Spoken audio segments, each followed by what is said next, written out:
बरं, प्रचार करणं हे प्रत्येक पक्षाचा अधिकार आहे, त्यांचा पण राईट आहे. मग तुम्ही त्यांना परवानगी म्हणजे त्यांना सोडलं होतं का प्रचारासाठी? हो, त्यांची काही माणसं सोडली होती आणि आमचं म्हणणं हे होतं की त्यांना सोडलेलं आहे ना जेवढ्यांना, त्यांनी आतमध्ये जावं, त्यांचं निवेदन मांडावं, ज्यांना ऐकायचं ऐकून सगळेजण ऐकून घेतील. मतं तर सगळेजण आपापल्या हिशोबानेच देतील, त्यांचं ते मत झालं, स्वमत देतील सगळेजण. पण तुम्ही तुमचं निवेदन मांडायचं होतं आणि त्याच्यानंतर तुम्ही वरती गेल्यानंतर आणखी तुमचे खाली जे मुलं जे दंडशाही करत होते ते त्यांनी चुकीचं केलं, म्हणून वाद वाढलेले गेलेले. आणि त्याच्या सुरक्षेला सकट आमच्याकडे सगळं लेटर ॲड आहे, मी तुम्हाला दाखवू शकतो. सगळं सुरक्षेला लोकांच्या सह्या आहेत, सगळे फ्लॅट लोकांनी त्याच्यामध्ये सुरक्षा करून पूर्णपणे पाठिंबा जाहीर केलेला आहे. आणि माझी सर्व राजकीय लोकांना एक विनंती आहे की तुम्ही कोणी सोसायटीच्या आवारामध्ये येऊ नका. जर आले तर तुम्ही परवानगी द्या आणि परवानगीशिवाय तुम्ही आज येऊ नका.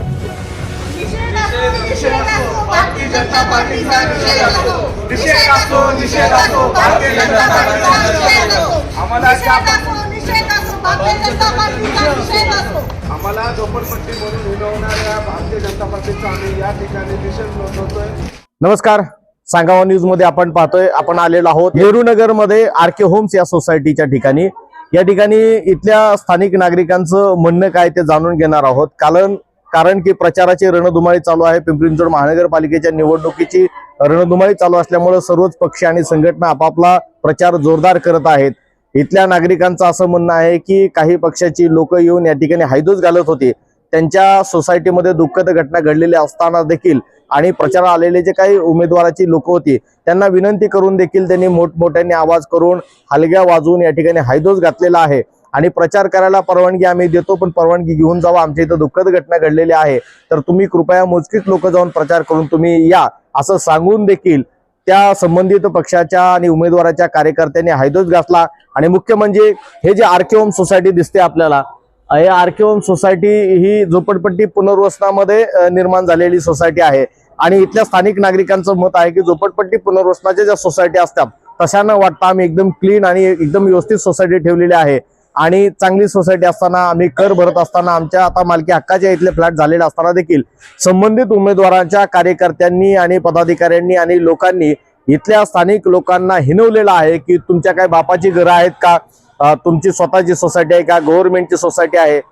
तर या लोकांनी सांगितलं की जरी गव्हर्नमेंटची सोसायटी असली तरी गव्हर्नमेंट किंवा तुमचं जे आम्ही आता सध्या महाराष्ट्र गव्हर्नमेंट आहे, जे गव्हर्नमेंट स्थापन झालेलं आहे तुमच्या मताच्या जोरावर झालेलं आहे. आणि तुम्ही जर का आम्हाला असं हिनवत असाल की तुमच्या बापाची सोसायटी आहे का म्हणून, ते अत्यंत चुकीचं आहे. खऱ्या अर्थानं पक्ष आणि संघटनेचे जे काही विविध उमेदवार आहेत त्यांनी नागरिकांना हिनवण्याच्या भावनेने बोललं नाही गेलं पाहिजे, पण असं त्यांना हिनवण्याच्या दृष्टीने बोललं गेलं आणि त्यांचा अपमान झाला. माणुसकीहीन असे वागणूक त्या संबंधित पक्षाच्या कार्यकर्त्यांनी पदाधिकाऱ्यांनी केलेले आहे. नेमकं इथल्या स्थानिक जे काही फ्लॅट धारक आहेत त्यांचं म्हणणं काय ते आपण जाणून घेऊया. जे कार्यकर्ते होते त्या लोकांनी आम्हाला त्रास भरपूर दिला त्या दिवशी. आम्ही आमच्या पद्धतीने समजावून सांगण्याचा प्रयत्न केला, पण ते त्यावेळेस ते मूर्खासारखे आम्हाला बघून हसायला लागले की मग येत झालीये तर तुम्ही हे वाजवणं बंद करा, मुली डिलिव्हरी झालेल्या आहेत 2 इथं, बाळा दचकून उठतायत. तर ते मूर्खासारखे गेटच्या बाहेरून आम्हाला हसायला लागले. आम्ही इथं थांबूनच आम्ही त्यांना बोलत होतो. आम्ही गेलो निघून. आम्ही आमच्या चेअरमॅनना सांगितलं की असा प्रकार चाललाय, म्हणून आम्ही लेडीज लोक वरती गेलो. मग त्यावेळेस त्यांनी खूप नंतर तांडव केला. आमच्या बरंच तुमच्या बापाची एका सोसायटी सरकारने बांधून दिली, पण राहतो तर आम्हीच नाही, ते आम्ही सदस्यच राहतोय ना इथं, मग आमची पण परवानगी घ्यायला पाहिजे ना त्यांनी. तसं त्यांनी काहीच नाही केलेलं आहे.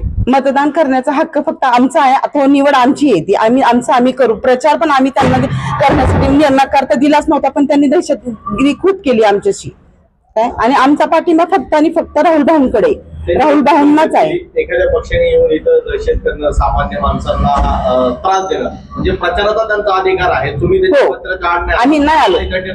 तुम्हाला जे हिनवलं की ही तुमच्या बापाची सोसायटी आहे, हो ते वाईट वाटलं आम्हाला खूप.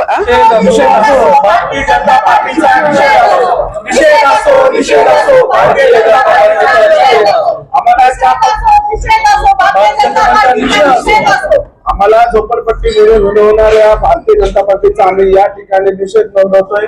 आम्ही सुद्धा टॅक्स भरतोय, आम्ही सुद्धा नियम बोलू शकतो, आम्ही सुद्धा रजिस्टर सोसायटी केलेली आहे, तरी सुद्धा आम्हाला नियमामध्ये परवानगी न घेता त्यावरती प्रचाराला गेले. त्यासाठी आम्ही भारतीय जनता पार्टीच्या या ठिकाणी निषेध नोंदवत आहे. आणि 15 तारखेला आम्ही टाकून देऊ बीजेपीला की जागा काय आहे त्यांची? भारतीय जनता पार्टीने ज्या पद्धतीने या ठिकाणी दडपशाही घालून घालण्याचा जो प्रयत्न केला आणि ज्या पद्धतीने आम्हाला विनवण्याचा प्रयत्न केला की तुम्ही गव्हर्नमेंटची सोसायटी आहे, ही SRAची सोसायटी आहे, झोपडपट्टी पुनर्वसनाची झोपडपट्टी आहे, अशा वारंवार त्यांनी ज्या वल्गना केल्या, ज्या बोलण्याचा त्यांनी जो सारखा प्रयत्न केला, त्याच्यामुळं आमच्या झोपडपट्टी धारकांना अतिशय मनाला ती लागलेली सर्वात मोठी ठेच आहे. त्यासाठी आम्ही सर्वजण मिळून सोसायटीच्या वतीने त्यांचा या ठिकाणी भारतीय जनता पार्टीचा जाहीरपणे निषेध करतो आणि आम्ही या ठिकाणी सांगतो की येणाऱ्या 15 तारखेला त्यांची जागा त्यांना दाखवल्याशिवाय राहणार. पाठिंबा तर आमचा राहुल भाऊंनाच असणार, कारण राहुल भाऊंच्या आधी जे अण्णा होते ना, अण्णांनी म्हणजे आम्ही लहान असताना, माझं माहेर सासर हेच आहे, आम्ही लहान असताना आमच्या शिक्षणापासून अण्णांनी आम्हाला हे केलंय. अगदी 5 रुपये फीज होती त्यांच्या शाळेला, पण ती सुद्धा आम्हाला भरणं होत नव्हती. एवढी बिकट परिस्थिती होती आमची.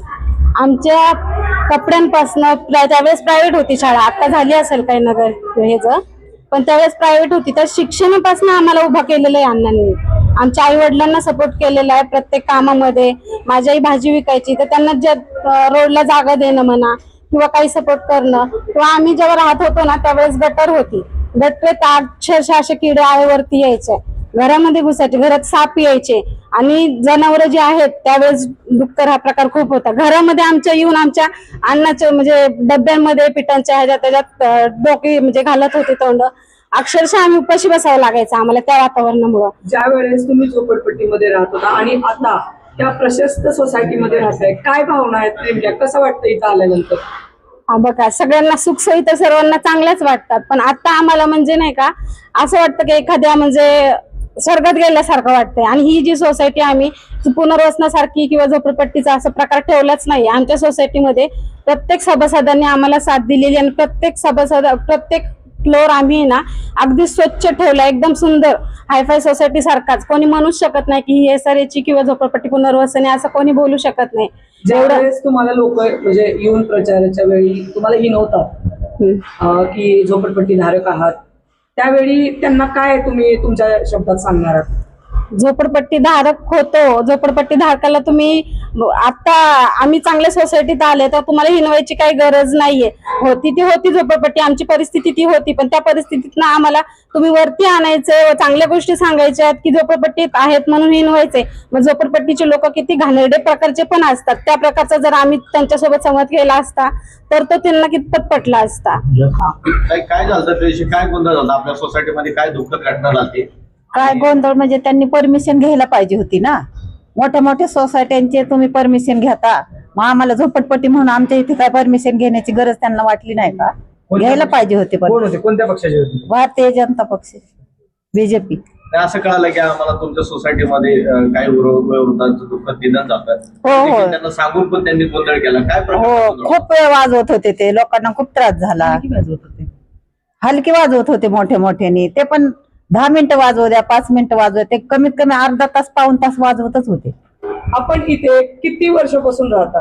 इथे 30 वर्षाचे वर झाले मला. कोणत्या ठिकाणी राहायचे आपण? इथेच राहत होतो झोपडपट्टीमध्ये. अच्छा, इथे झोपडपट्टी होती, हा, झोपडपट्टी. सोसायटी झाली. आता इथे सोसायटी तर झाली. आता काय भावना आहेत? कसं वाटतं इथे येऊन, जेव्हा तुम्ही सोसायटी एवढी हाय म्हणजे प्रशस्त सोसायटीमध्ये तुम्ही राहायला? आता चांगलं वाटतं. कसं वाटतं?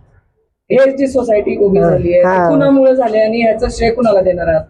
अन्नामुळे झाले. नमस्कार, मी आरकेएम सोसायटीचा चेअरमॅन सूरज वैद्य शिंदे बोलतोय. रविवारी दुपारी ज्या पद्धतीने भारतीय जनता पार्टीच्या लोकांनी प्रचार करताना जो धुडगूस घातला, त्या धुडगुसामध्ये आम्ही त्यांना एकच विनंती केली की तुम्ही प्रचार करत असताना चेअरमॅन किंवा सोसायटीच्या सुरक्षा रक्षकाला तुम्ही परवानगी घेतली पाहिजे होती.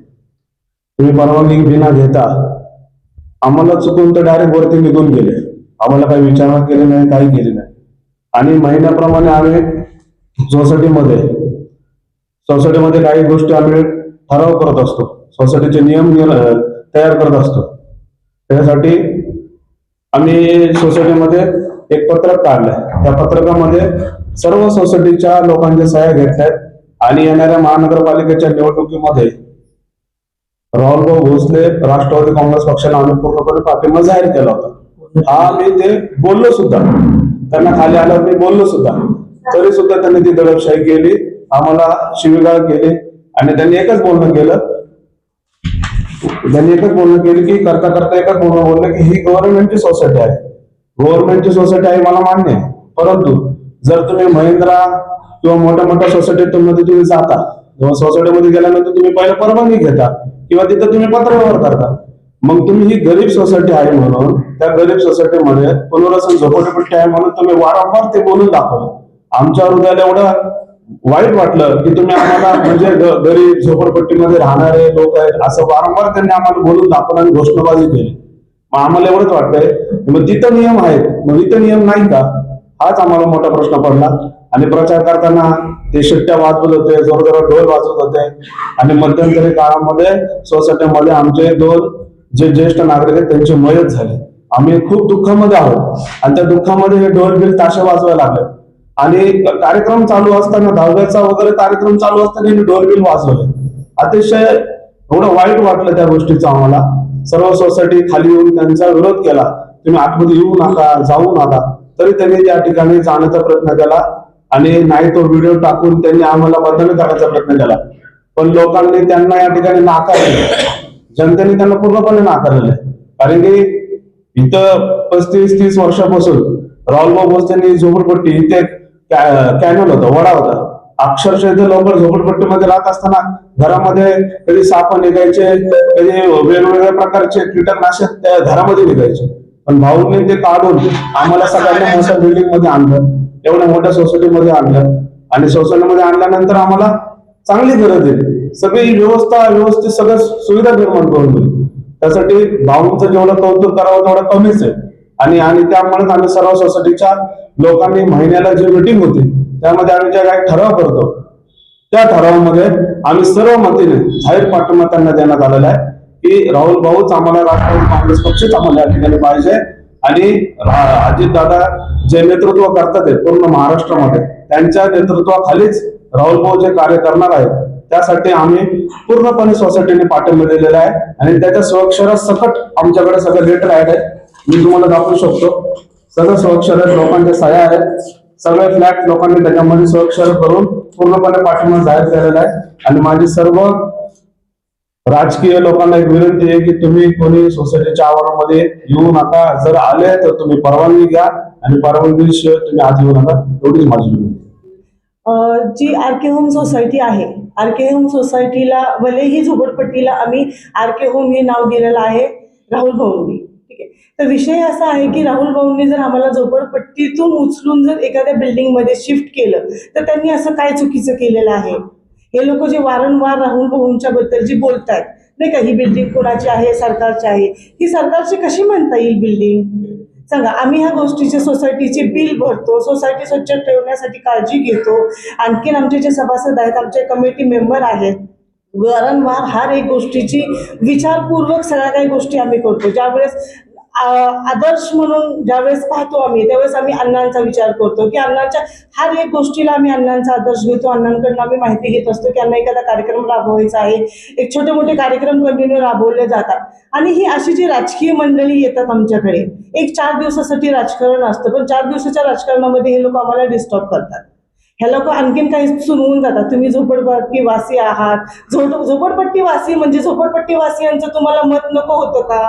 मग तुम्ही आमच्यापर्यंत आलते का? हा सगळ्यात मोठा मुद्दा आहे की तुम्ही जर झोपडपट्टी म्हणता आम्हाला आणि आम्हाला स्पष्ट मत देतात, मी स्पष्ट मताची व्यक्ती आहे की आम्हाला बीजेपीची सरकारच नको आहे. काय केलं बीजेपीच्या सरकारने? 400चा सिलेंडर उचलून 1000वरती ठेवला आणि ते लोक एवढे थाटात येतात, थाटात बोलतात सभासदांशी, न माहिती घेता आमचे जे वॉचमॅन काका आहेत त्यांना दंडीलशाही केली, त्यांनी त्यांच्या अंगावरती धावून गेले. ही कुठला प्रकार आहे? आणि हे कुठल्या सभेमध्ये बसतं? त्यांच्याकडून नाही बसत. तर आमचं एवढंच म्हणणं आहे, जे राष्ट्रवादी काँग्रेस पार्टीचे जे आमचे 4 उमेदवार आहेत त्यांना आम्ही पूर्णपणे पाठिंबा देण्याचा, लीडने आणण्याचा आमचा हा ध्येय आहे. तर ह्याच्यामध्ये आम्ही रिक्वेस्ट करतो त्या लोकांना तुमच्या माध्यमातून की आमच्या वाटेस नाही जावं त्यांनी आणि आम्हाला ह्या गोष्टीमध्ये डिस्टर्ब नाही करावं. कारण आम्ही झोपडपट्टी धारक आहोत, झोपडपट्टी वासी आहोत, तर आमचं तुमच्याकडे काही काम पडतच नाही ना. आम्हाला आता तुम्ही झोपडपट्टी गृहीत केले ना तर झोपडपट्टी मतं मागूच नका तुम्ही. आम्ही सरळ बीजेपी सरकारला एकच सांगते, जर तुम्ही स्पष्ट मताने तुमचे उमेदवार येऊन आम्हाला म्हणतात की तुम्ही झोपडपट्टीतली माणसं आहे तर झोपडपट्टीमध्ये तुम्ही मतं मागू नका. तुमचे जे प्रोफेशनल आहेत, कुठं हाय सोसायटी आहेत, तिथं तुम्ही जाऊन असा दिंगा घाला, बघू तुम्हाला जमतंय का.